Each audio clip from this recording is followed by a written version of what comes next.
Welcome to How to Prevent Medication Errors for Nursing Students. The purpose of this video is to identify the 6 rights of medication administration, to encourage safe practices when administering medications, to identify factors which contribute to medication errors, and to identify the importance of documentation.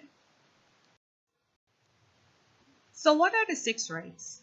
The 6 rights of medication include the right person, the right medication, the right route, the right time, the right dose, and the right documentation. Always use 2 patient identifiers. What do I mean by using 2 patient identifiers? Well, one patient identifier is the ID band.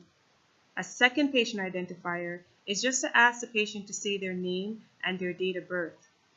It has been clinically proven that when nurses use 2 patient identifiers to identify patients prior to giving care or administering medications, the risk of making medication errors is drastically reduced.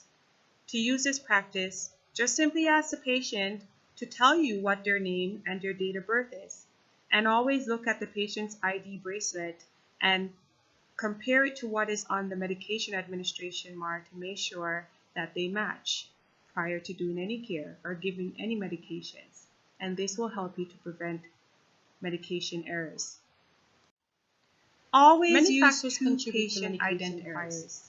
What do I mean by using 2 patient identifiers? We're going to concentrate on 5. Well, one patient identifier is the ID band. 2. A second patient identifier is just to ask the patient to say their name and their date of birth. Doing more than one thing. It has been clinically proven that when nurses use 2 patient identifiers to identify patients prior to giving care or administering medications, the risk of making medication errors is drastically reduced. To your career. To use this practice, just simply ask the patient to tell you what their name and their date of birth before administering, and always look at the patient's ID bracelet and compare it to what is on the medication administration mark. Check and recheck and even double check with a colleague or giving any or your nurse, and this will help you to prevent.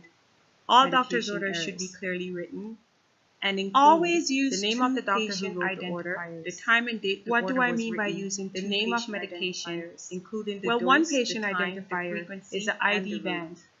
A second patient identifier is just to ask the patient to say their name and their date of birth. Check and recheck. It has been clinically documented that when nurses use 2 patient identifiers to identify patients prior to giving all doctor's orders are administered documentation, and in the risk of making the name of the doctor who wrote the order, the time and date the order was used in practice, the name of just simply ask the patient to tell you what their name and their date of birth is.